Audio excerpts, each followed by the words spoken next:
Lebih baik pernikahan kalian dipercepat. Jadi nanti Adira bisa merawat Axel dengan lebih leluasa. Kemarin teman kos Axel sudah menyerahkan berkas-berkas yang dibutuhkan KUA, termasuk surat rekomendasi pindah nikah dari KUA Jakarta. Nanti ayah akan mengurus semuanya di KUA. Sebelumnya ayah dan bunda ingin bercerita dulu tentang wali nikah. Ayah duduk di kursi sebelah ranjang tempat Axel berbaring. Wali nikah? Aku mengernyit. Aku ingat saat dulu Dito menelpon mengabarkan Axel kecelakaan, ayah memang hendak mengatakan soal wali nikah ini. Ayah rasa kalian perlu tahu. Ini masalah yang sangat penting. Sebelumnya ayah mohon siapkan mental kalian untuk mendengarkan ini. Axel perlu tahu juga karena akan menjadi bagian dari keluarga ini dan Axel harus tahu aturan tentang wali nikah dalam Islam. Entah kenapa, aku jadi deg-degan mendengar penuturan ayah. Seperti ada yang disembunyikan. Kulihat Axel memasang wajah datarnya. Mungkin ia juga penasaran, tapi tak memperlihatkan rasa ingin tahunya. Saat kalian menikah nanti, maka yang berhak menjadi wali nikah untuk Adira adalah wali hakim. Ucap ayah pelan tapi ada nada tegas yang terdengar. Wali hakim, kupicingkan mataku. Kenapa harus menggunakan wali hakim? Apakah statusku? Iya, karena Adira anak di luar pernikahan, jadi tidak bisa dinasabkan pada ayah. Artinya, Adira harus dinikahkan oleh wali hakim. Lanjut ayah. Aku shock, kaget, dan tak percaya. Aku anak di luar nikah. Ayah dan bunda memang pernah cerita bahwa masa lalu mereka bukanlah anak manis yang anteng di rumah. Bahkan mereka bertemu di nightclub. Namun aku gak pernah berpikiran sampai ke sana. Untuk sekian menit aku hanya mampu membisu. Fakta ini begitu menyakitkan. Namun aku juga tak bisa menyalahkan orang tuaku. Mereka hanya manusia biasa yang bisa saja berbuat khilaf. Allah menuntun mereka hingga akhirnya berhijrah, menjadi orang tuaku yang solihah. Bagaimana bisa aku menyalahkan mereka kendati perasaanku hancur? Setiap anak perempuan pasti ingin dinikahkan oleh ayah kandungnya. Namun jika keadaan seperti ini, aku harus mematuhi aturan yang ada. Wali hakimlah yang akan menjadi wali nikahku. Bunda menggenggam tanganku erat. Wajahnya terlihat muram.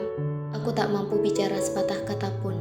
Entah, rasanya sangat sakit. Benar-benar sakit. Maafkan ayah dan bunda nak. Masa lalu kami begitu gelap. Kita akan mengadakan akad di KUA yang hanya akan dihadiri keluarga dan teman terdekat yang memang tahu masa lalu kami. Kamu tak perlu malu pada asal-usulmu. Om Argan dan Om Reiga yang akan menjadi saksi pernikahan kalian. Bahkan Mas Saha, kedua adiknya, Alea, dan adik-adiknya tak akan ada yang ikut ke KUA. Adika pun akan menunggu di rumah. Bunda meneteskan air mata. Aku tak tega melihat rintik-rintik hujan membasahi wajah bunda. Aku ikut menangis. Kupeluk tubuh bunda erat. Bunda jangan nangis. Dira gak apa-apa. Dira menerima kenyataan ini. Meski Dira gak dinasabkan pada ayah, tapi Dira tetap anak ayah. Ayah tetap ayah terbaik untuk Dira. Dira gak peduli pada masa lalu ayah dan bunda. Ayah bunda adalah orang tua terbaik untuk Dira. Air mataku masih terus berderai, mengalir seperti arus. Aku tidak ingin menangis, namun pelukan bunda dan usapan tangan ayah yang berulang di puncak kepalaku yang tertutup kerudung membuat rasa haru itu melesat.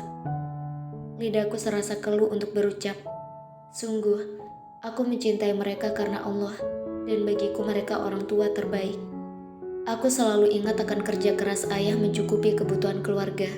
Bunda tak pernah lelah mendampingi ayah, membantu ayah semaksimal yang ia bisa. Mereka juga selalu menyayangi anak-anaknya dengan tulus, siap berjuang dan berkorban untuk anak-anaknya. Bagaimana bisa aku menyalahkan atas perbuatan masa lalu mereka? Yang terpenting adalah mereka sudah bertaubat dan menjadi orang yang jauh lebih baik. Nah Axel, beginilah masa lalu kami. Asal muasal Adira. Kami bukan orang sempurna. Ayah melirik Axel yang terdiam menatap kami. Sudut mata Axel terlihat berkaca. Ia mengusap setitik air itu dengan ibu jarinya. Tidak apa-apa, Om. Tidak ada orang yang sempurna. Keluarga saya juga tidak sempurna. Saya tidak mempermasalahkan masa lalu Om dan Tante. Juga asal muasal Adira. Saya ingin menikahi Adira karena Allah, karena ingin beribadah. Masa lalu bukanlah masalah. Saya justru bangga telah mengenal Om dan Tante karena mau menerima saya dengan kondisi yang seperti ini. Axel mengulas senyum. Ayah dan Bunda juga tersenyum. Itu kenapa kami mendukung kalian untuk segera menikah. Karena kami takut kesalahan kami akan terulang di kalian. Nauzubillahi min dzalik. Saya percaya sama Axel dan Adira.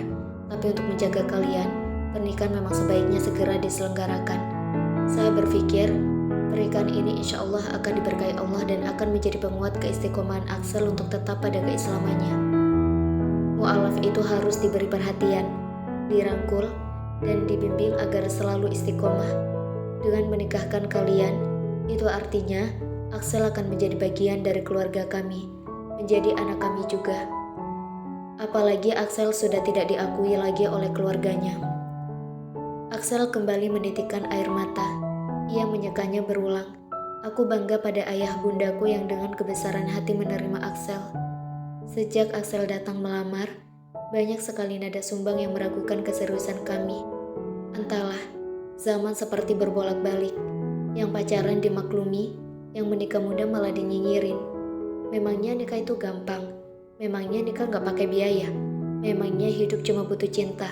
Hidup butuh uang. Kalian masih bocah, belum pintar cari duit, udah kebelet nikah. Jangan sampai nyesel nanti. Masa muda sudah dihabiskan untuk mengurus rumah tangga. Yang lain masih pada seneng-seneng. Masa muda udah gendong-gendong anak, ngelonin anak, nyusuin anak, pusing ngadepin anak rewel. Yang lain bebas mengenyam pendidikan, berkarir setinggi-setingginya, dan keliling dunia. Dan sederet kata-kata cemooh lainnya seolah pernikahan itu bukan hal yang baik. Jika apa yang kami tempuh ini adalah sesuatu maksiat, pantaslah orang mencemooh atau menyinyir. Sedangkan yang kami tempuh adalah perbuatan halal, salah satu sunnah Rasulullah. Tapi orang masih saja sibuk menyindir dan nyinyir. Aku dan Axel tak gentar atau terprovokasi dengan omongan orang. Bagi kami, pernikahan bukan akhir dari masa depan. Justru dengan menikah, kami ingin membangun masa depan bersama. Pernikahan bukan penghalang, bukan akhir dari segalanya. Pernikahan adalah tonggak awalku dan Axel untuk berjuang bersama. Saya terima nikah dan kawinnya Adira Dayu Aiza dengan mas kawin tersebut tunai. Sah saudara saksi? Sah. Aku mengucap hamdalah dan tersenyum lega. Akhirnya kami telah sampai di titik ini. Satu titik yang akan menjadi awal perjuangan kami. Aku tahu, kedepannya akan banyak kisah terajut. Entah dihiasi manisnya cerita atau bahkan batu sandungan. Yang pasti, aku dan Axel berjanji untuk selalu bersama-sama melalui segalanya. Susah atau senang. Bunda memelukku dengan isak tangis haru. Aku pun tak kuasa membendung bulir bening yang terus menghujani wajahku. Jadilah istri yang baik dan solihah. Dampingi Axel dalam keadaan apapun. Bunda mengusap pipiku. Aku hanya mengangguk pelan. Rasa bahagia bercampur haru. Aku dan Axel telah sampai pada tahap awal lembaran baru kami. Ayah memeluk Axel dan menepuk bahunya. Kaki Axel masih disangga gips.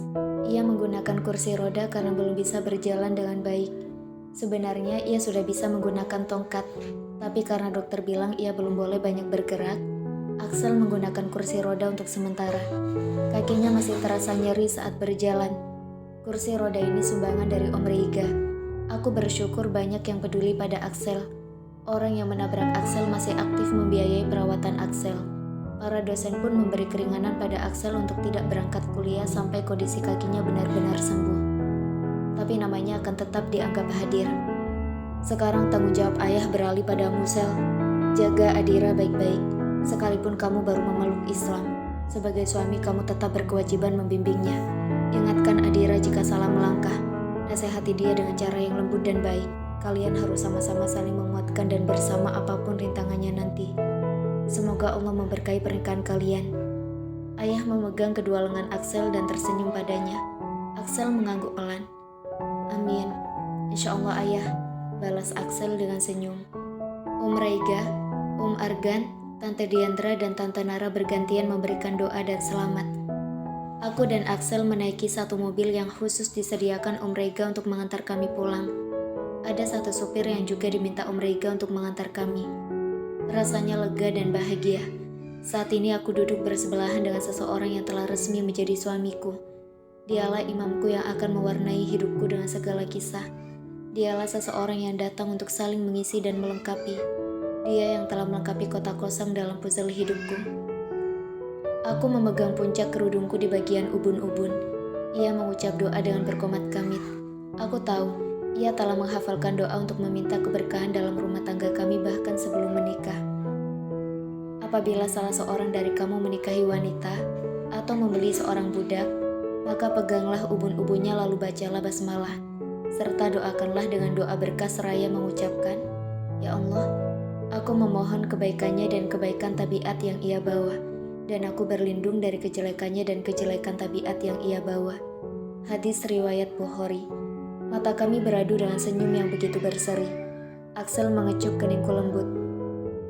Rasanya berdebar dan hati ini bergetar hebat. Ini ciuman pertamaku. Selanjutnya ia mengusap pipiku. Aku bahagia banget, Mah. Alhamdulillah, hari ini momen yang sangat luar biasa. Terima kasih karena mau menikah denganku. Senyum kembali terulas dari kedua sudut bibirnya. Sama, Pak. Aku juga bahagia banget. I love you. I love you too. Dan sepanjang perjalanan menuju rumah, genggaman tangan kami tak terlepas. Masya Allah, indah sekali bergegaman seperti ini. Bergegaman dengan seseorang yang sudah halal.